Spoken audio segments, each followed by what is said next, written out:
Hello everyone and welcome to civil services dream. दोस्तों, इस video में हम लोग देखेंगे यूपीएससी मेंस एग्ज़ाम 2022 का ज्योग्राफी ऑप्शनल पेपर। तो ये फर्स्ट पेपर है और सेकंड पेपर भी हम लोग इसी वीडियो में देखने वाले हैं। ठीक है दोस्तों, इन दोनों पेपर की जो पीडीएफ है वो अगर आप डाउनलोड करना चाहते हैं तो नीचे डिस्क्रिप्शन में हमारे टेलीग्राम चैनल की लिंक दी हुई है, वहाँ पर मैंने इसको अपलोड कर दिया है, तो वहाँ से जाकर आप इसको डाउनलोड भी कर सकते हैं। ठीक है दोस्तों, तो ज्योग्राफी ऑप्शनल एक बहुत अच्छा ऑप्शनल सब्जेक्ट माना जाता है यूपीएससी में। जो लोग चूज़ करते हैं तो सबसे ज़्यादा जो ऑप्शनल सब्जेक्ट चूज़ किए जाते हैं यूपीएससी में उनमें से ज्योग्राफी आता है। ठीक है, तो बहुत ज़्यादा लोग इसको चूज़ करते हैं, उसकी बहुत सारी वजहें हैं। तो सबसे पहली तो वजह ये है कि ये आपके जीएस में बहुत सपोर्ट करता है। ठीक है, तो जीएस में आपके प्रीलिम्स में, जैसा कि आप जानते हैं, वहाँ पर ज्योग्राफी पूछी जाती है प्रीलिम्स में। इसके अलावा मेंस में बहुत सपोर्ट करता है।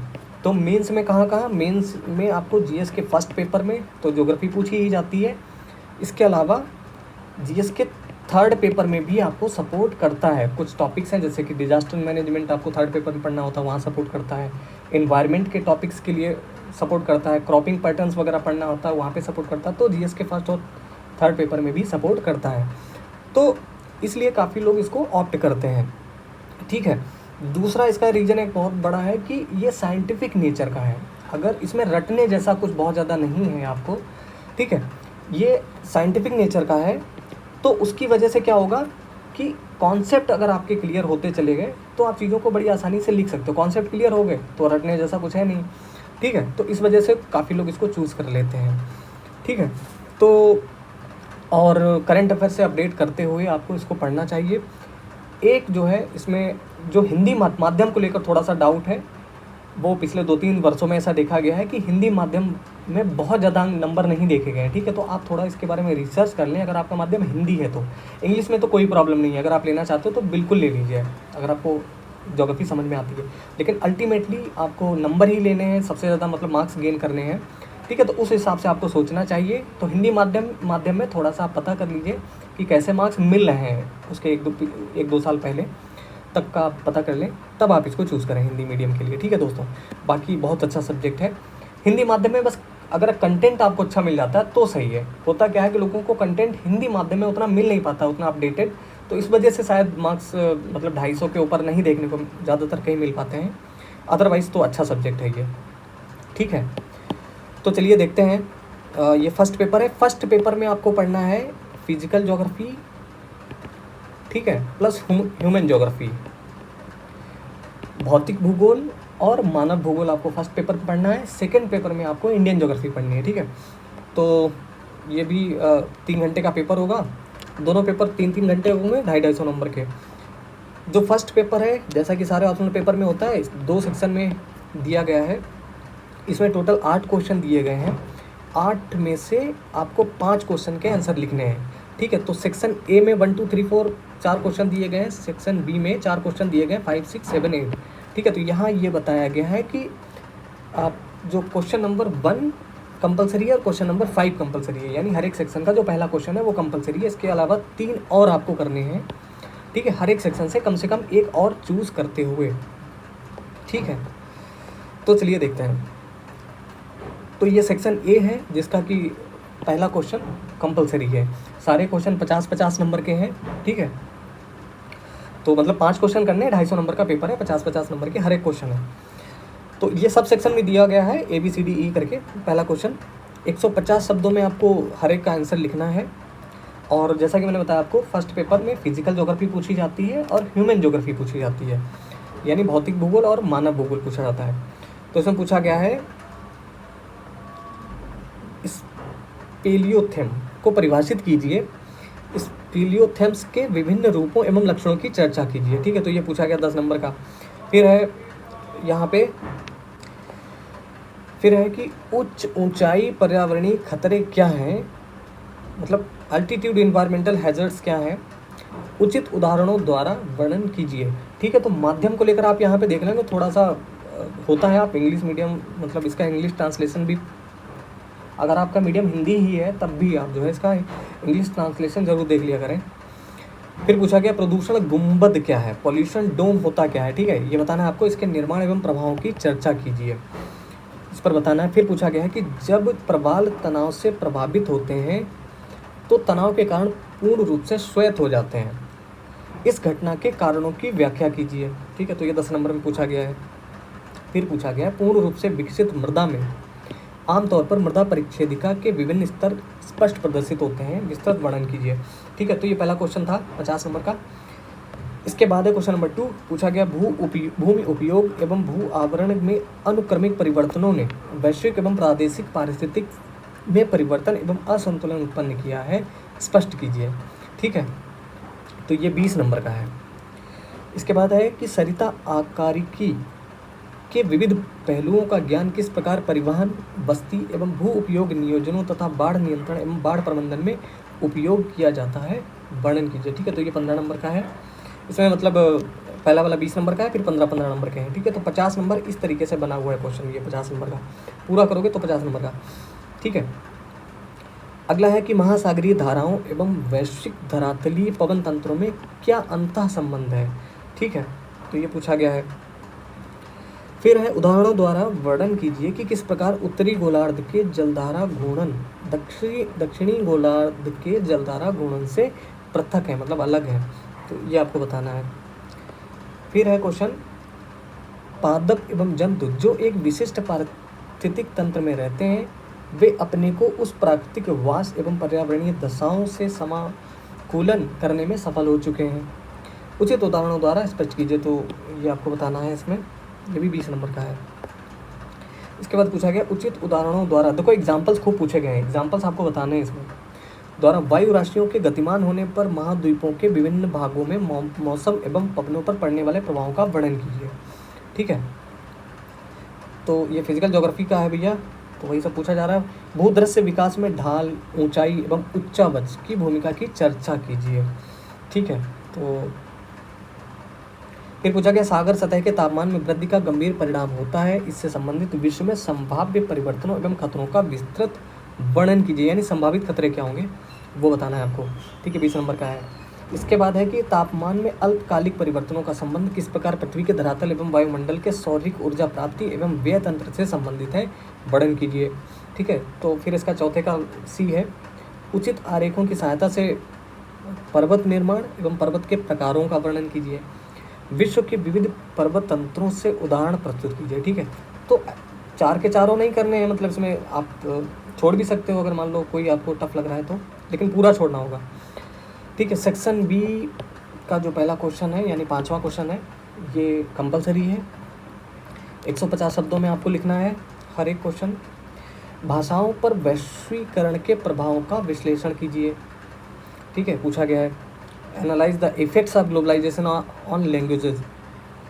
ठीक है, ज्योग्राफी ऑप्शनल में देखो ऐसे क्वेश्चन भी पूछे जाते हैं, ध्यान से देखिए। इसके बाद है, अब चूंकि मानव भूगोल है ही इसमें आपके सिलेबस में, तो इसलिए पूछा गया। अगला क्वेश्चन है वैश्विक व्यापार प्रतिरूपों का परिवर्तन नवीन अवसर उत्पन्न करता है, इस कथन का परीक्षण कीजिए। ठीक है, फिर पूछा गया नगरों की उत्पत्ति एवं विकास को प्रभावित करने वाले आकारिकी कारकों का परीक्षण कीजिए। उसके बाद है प्रादेशिक विकास में परिवहन सुगम्यता की भूमिका की चर्चा कीजिए। और लास्ट है इसमें उदाहरणों सहित ज्यामितीय सीमाओं का वर्णन कीजिए, तो एग्जांपल्स के साथ में आपको बताना है। फिर है क्वेश्चन नंबर 6, संस्कृति एक गतिशील संकल्पना है, मतलब culture is a dynamic concept, उदाहरणों द्वारा विस्तृत व्याख्या कीजिए। ठीक है, 20 नंबर का क्वेश्चन में ये पूछा गया है यहाँ पे। देखो ज्योग्राफी ऑप्शनल ये सब जानना बहुत ज़रूरी है कि कैसा क्वेश्चन पेपर होता है, सिलेबस क्या है, ये सब आपको बहुत पहले और खूब अच्छी तरीके से पता हो जाना चाहिए। उसके बाद क्वेश्चन पूछा गया स्वचालन तीव्र गति से श्रमिक अर्थव्यवस्थाओं को परिवर्तित कर रहा है तथा व्यापार प्रतिरूप को व्यापक पैमाने पर प्रभावित करेगा, स्पष्ट कीजिए। ठीक है, फिर पूछा गया अति भीड़ भारतीय नगरों में दीर्घकालिक आवासीय अभाव की समस्या को उत्पन्न करती है। अति भीड़ जो है भारतीय नगरों में दीर्घकालिक आवासीय अभाव की समस्या को उत्पन्न करती है, उपयुक्त उदाहरणों सहित स्पष्ट करना है आपको, तो एग्जाम्पल के साथ में ये भी बताना है आपको। फिर क्वेश्चन पूछा गया कि जलवायु परिवर्तन विश्व खाद्य सुरक्षा एवं गरीबी उन्मूलन में एक गंभीर समस्या है, आलोचनात्मक परीक्षण कीजिए। ठीक है, फिर इसके बाद पूछा गया है मात्रात्मक क्रांति की सार्थकता एवं भूगोल के विकास में मात्रात्मक क्रांति के प्रभाव का आलोचनात्मक परीक्षण कीजिए। ठीक है, तो इस पर पूछा गया है इसके बाद है आर्थिक विकास पर प्रादेशिक भिन्नता के प्रभाव का सविस्तार वर्णन कीजिए। आर्थिक विकास पर प्रादेशिक भिन्नता का प्रभाव क्या है? Explain in detail the impact of regional disparities on economic development. ठीक है, 15 नंबर का ये पूछा गया। उसके बाद है अभिकर्ष एवं धक्का के कारक किस प्रकार प्रवास को प्रभावित करते हैं? तो how migration is affected by push and pull factors. ठीक है, तो पुल अभिकर्ष यहाँ पे लिखा हुआ है, तो माध्यम के साथ में थोड़ी सी प्रॉब्लम है यहाँ पे। नवीन बस्ती प्रतिरूपों को समझने में उपरोक्त कारक किस प्रकार की भूमिका प्रस्तुत करते हैं? ठीक है, explain how these factors play role in understanding new settlement patterns. ठीक है, तो 20 नंबर का ये पूछा गया है। उसके बाद है वर्तमान विश्व में वान थ्यूनेन के कृषि स्थान सिद्धांत की प्रासंगिकता एवं प्रयोज्यता की व्याख्या कीजिए। उसके बाद है जी के जिफ द्वारा दिए गए कोटि आकार नियम संकल्पना की चर्चा कीजिए। क्या यह नियम भारतीय संदर्भ में प्रासंगिक है? ठीक है, तो ये था आपका फर्स्ट पेपर। अब देखते हैं सेकंड पेपर।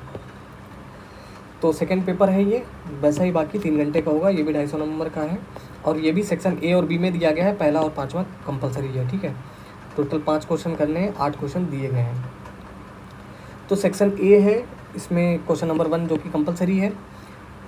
पूरा पेपर आपका इंडियन ज्योग्राफी से है। ठीक है, तो आपको दिए गए भारत के रेखा मानचित्र पर एक मैप दिया गया होगा, मतलब यहाँ पे निम्नलिखित सभी की स्थिति को अंकित कीजिए। अपनी क्वेश्चन कम आंसर बुकलेट में इन स्थानों में से प्रत्येक का भौतिक, वाणिज्यिक, आर्थिक, पारिस्थितिक, पर्यावरणीय, सांस्कृतिक महत्व तो अधिकतम 30 शब्दों में लिखिए। ठीक है, जिस भी चीज़ से वो रिलेटेड है ये आपको वहाँ पे दिया गया है। जैसे ये मैप एक आपको मिलेगा आपकी मतलब आंसर शीट में भी वहाँ पे दिया गया होगा, वहाँ पे आपको बताना है। जैसे तरंगमबाड़ी, इसके बारे में लिखना है आपको, 30 शब्दों में लिखना है अधिकतम। ठीक है, तो 20 ये क्वेश्चन फर्स्ट का ए है जो कि 20 नंबर का है। 2-2 नंबर के यहाँ पे 10 दिए गए हैं। ठीक है, तो ये सब 2-2 नंबर के हैं। इनके सब के बारे में आपको लिखना है 30-30 शब्दों में। उसके बाद है इसका बी सेक्शन, दिल्ली एनसीआर क्षेत्र में चरम कणकीय प्रदूषण एक लाइलाज विषय क्यों बना हुआ है? ठीक है, आप देखते हो हर साल पराली जलाने को लेकर और जो पार्टिकुलेट मैटर है उससे रिलेटेड न्यूज़ आती रहती है। ठीक है, why has extreme particulate pollution remained a festering issue in Delhi NCR region? तो पूछा गया ये 10 नंबर करंट अफेयर से पूछ लिया गया, मतलब अपडेट करके आपको, जैसा कि मैंने बोला था ना आपको करंट अफेयर से रिलेट करके तैयार करना है। भारत की भौम्याकृति तथा जलवायु देश की जैव विविधता की व्याख्या कैसे करती है? तो फिजियोग्राफी एंड क्लाइमेट, तो फिजियोग्राफी यानी भौम्याकृति। इसके बाद पूछा गया मरुस्थलीकरण की प्रक्रिया मृदा जल शुष्कन तथा मृदा ह्रास को प्रेरित करती है, स्पष्ट कीजिए। The process of desertification leads to soil desiccation and soil loss, तो एक्सप्लेन करना है आपको। 10 नंबर में पूछा गया। इसके बाद है भारत में दक्षिण पश्चिमी मानसून प्रणाली की निश्चितता को प्रभावित करने वाले कारकों का समालोचनात्मक परीक्षण कीजिए।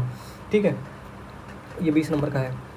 इसके बाद है भारत की प्रायद्वीपीय स्थिति गैर पारंपरिक ऊर्जा संसाधनों के दोहन के लिए अवसर प्रदान करती है। ठीक है, उदाहरण सहित विवेचना कीजिए। फिर पूछा गया है भारत के तीव्र विस्तारीय नगरीय परिदृश्य में भूजल संदूषण एक प्रमुख जन स्वास्थ्य समस्या बनता प्रतीत होता है, विवेचना कीजिए। ठीक है, इसके बाद है भारत में क्वेश्चन नंबर 3, भारत में कृषि क्षेत्र में संस्थागत तंत्रों में लाए गए अभिनव परिवर्तनों की विवेचना कीजिए। ठीक है, अभिनव परिवर्तन मतलब जो अभी हाल ही में नए परिवर्तन किए गए, यहाँ पे लिखा ना discuss the recent changes brought about in institutional frameworks of agriculture in India. तो आगे देश की कृषि अर्थव्यवस्था पर इसके प्रभाव का मूल्यांकन कीजिए, 20 नंबर पूछा गया। फिर है भारत के उत्तरी पश्चिमी नदी बहाव के राज्यों में जल विभाजन पर होने वाले निरंतर विवाद की विवेचना कीजिए। इसके बाद है भारत की मृदा संरचना तथा प्रक्रमों का स्पष्ट प्रतिबिंब है। भारत की जो मृदा है संरचना तथा प्रक्रमों का स्पष्ट प्रतिबिंब है, टिप्पणी कीजिए। ठीक है, soils of India are clear reflections of the structure and process, comment लिखना है आपको। इसके बाद है भारत की भूगर्भिक संरचना समृद्ध खनिज संसाधन प्रदान कराती है। उपर्युक्त कथन को भारत के बृहद खनिज क्षेत्रों से सह संबंधित कीजिए। ठीक है, पूरा पेपर इंडियन ज्योग्राफी का है। आगे पूछा गया है भारत के सूखा प्रवण क्षेत्रों में, ठीक है, शुष्क भूमि कृषि के महत्व की विवेचना कीजिए, यानी discuss the importance of dry land farming in the drought prone regions of India. ठीक है, तो ड्रॉट प्रोन रीजन्स के क्षेत्रों से संबंधित यहाँ पर पूछा गया है। शुष्क भूमि कृषि के महत्व की विवेचना करनी है। सूखा प्रवण क्षेत्रों में जहाँ सूखा ज़्यादा पड़ता है वहाँ पर शुष्क भूमि कृषि का महत्व क्या है, उस पर आपको डिस्कस करना है। अगला क्वेश्चन पूछा गया, हाल के समय में चरम अतिवृष्टि, अतिवृष्टि यानी बहुत ज़्यादा वर्षा तथा आकस्मिक बाढ़ की घटनाएं देश के निचले क्षेत्रों तथा बाढ़ मैदान में रहने वाले लोगों के लिए विनाशकारी परिणाम प्रस्तुत करती हैं, विवेचना कीजिए। ठीक है, तो ये भी करंट अफेयर से ही रिलेट करके पूछा गया है। सेक्शन बी से यहाँ पे क्वेश्चन नंबर 5 जो कि कंपलसरी है, हर एक का आंसर आपको 150 शब्दों में यहाँ पे लिखना है। तो पहला है, भारत में स्थानीय वन्यजीवी समुदायों पर वन अधिकार अधिनियम 2006 के प्रभाव की विवेचना कीजिए। ठीक है, फिर पूछा गया, क्या पंचायत राज संस्थान भारत में आधारभूत स्तर पर नियोजन में एक भूमिका निभा सकते हैं, यदि हाँ तो कैसे, विवेचना कीजिए। पूछा गया, can the panchayat raj institutions play a role in grass root level planning in India, if yes discuss how. उसके बाद पूछा गया, देश के बाह्य व्यापार में भारत के पश्चिमी तट पर स्थित नवीन बंदरगाहों के महत्व की विवेचना कीजिए।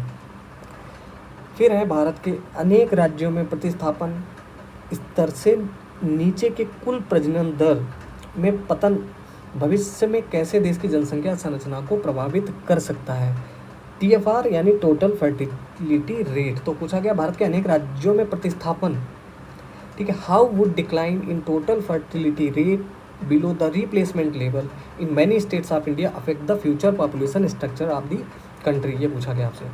उसके बाद है, काला पानी विवाद से भारत नेपाल की अंतर्राष्ट्रीय सीमा पर एक नया मोर्चा खुल गया है, स्पष्ट कीजिए। ठीक है, तो करंट से ही अपडेट करके पूछा गया। उसके बाद है, करंट से रिलेट करके पूछा गया था। इसके बाद क्वेश्चन नंबर 6 है, भारत जैसे बृहद देशों में प्रदेशों में विकास तथा आय में असमानता क्यों पाई जाती है, अभिनव ADP योजना इस विषय का निदान किस प्रकार करती है। ठीक है, अभिनव ADP या हाल ही की, मतलब यहाँ पे लिखा ना रिसेंट ADP प्लान है, तो अभिनव शब्द से आप घबरा मत जाना, यहाँ पे रिसेंट पूछा गया, रिसेंटली मतलब जो ADP प्लान है इस विषय का निदान किस प्रकार करती है वो आपको बताना है। भारतीय उपग्रह नेविगेशन प्रणाली में IRNSS नाविक योजना की भूमिका का समालोचनात्मक परीक्षण कीजिए। ठीक है, तो आपको क्रिटिकली एग्जामिन करना, समालोचनात्मक परीक्षण मतलब क्रिटिकली एग्जामिन। उसके बाद है, भारतीय मलिन बस्तियों में अत्यधिक जनसंख्या संकेंद्रण की भूमिका का परीक्षण कीजिए, जो उन्हें कोविड-19 जैसी महामारी के समय अधिक सुभेद्य बनाती है। सुभेद्य मतलब examine the role of high population concentration in Indian slums in making them more vulnerable during pandemic conditions like the कोविड-19। ठीक है, तो ये आपको बताना है, 15 नंबर का क्वेश्चन है। इसके बाद क्वेश्चन है, पश्चिमी भारत के औद्योगिक संकुलों की मुख्य विशेषताओं की विवेचना कीजिए, इस क्षेत्र पर SEZ नीति के प्रभाव का परीक्षण कीजिए। ठीक है, इसके बाद है, भारत में भाषाई क्षेत्रों तथा राज्यों के उद्भव की विवेचना कीजिए।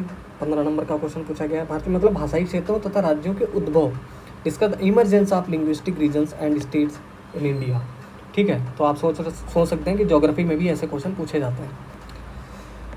इसके बाद क्वेश्चन पूछा गया, देश के प्रमुख नगरों के सीमांत पर शहरी फैलाव के प्रेरक क्या हैं, परिवहन परियोजनाओं में नए निवेश ने कैसे शहरी फैलाव को समर्थन प्रदान किया है। ठीक है, उसके बाद लास्ट क्वेश्चन है, क्वेश्चन नंबर 8। पहला है कि भारत में बृहद कृषि प्रादेशिकरण में कृषि जलवायु तथा भूमि क्षमता के सूचकांक कैसे सहायक होते हैं, उपयुक्त मानचित्र सहित स्पष्ट कीजिए। ठीक है, उसके बाद पूछा गया, हिंद प्रशांत परिमंडल में क्षेत्र के समुद्री व्यापार के संदर्भ में क्वाड के भू राजनीतिक महत्व की विवेचना कीजिए। ठीक है। इसके बाद लास्ट क्वेश्चन है, भारत के गरीबों को खाद्य उपलब्ध कराने में राष्ट्रीय खाद्य सुरक्षा अधिनियम 2013 की भूमिका का मूल्यांकन कीजिए। तो दोस्तों ये पूरा क्वेश्चन पेपर था, मैंने आपको पढ़ के पूरा सुना दिया है, दिखा दिया है वीडियो के माध्यम से। जो लोग देखना चाहते हैं देख सकते हैं कि ऐसा क्वेश्चन पेपर पूछा जाता है। ठीक है, तो जो लोग ऑप्शनल चूज़ करना चाहते होंगे तो वो लोग समझ गए होंगे कि भैया कैसे क्वेश्चन पूछे जाते हैं, कहाँ कहाँ पर करंट कैसे जोड़ा जाता है। इसके अलावा कोई और क्वेश्चन पेपर है तो आप हमें कमेंट सेक्शन में बता सकते हो। ठीक है, इन दोनों पेपर की PDF हमने टेलीग्राम पर अपलोड कर दी है, वहाँ से जाकर डाउनलोड कर सकते हो, लिंक नीचे डिस्क्रिप्शन में दी हुई है। ठीक है दोस्तों, तो इस वीडियो में इतना ही, जल्दी में मिलते हैं अगले वीडियो में, तब तक के लिए नमस्कार, जय हिंद।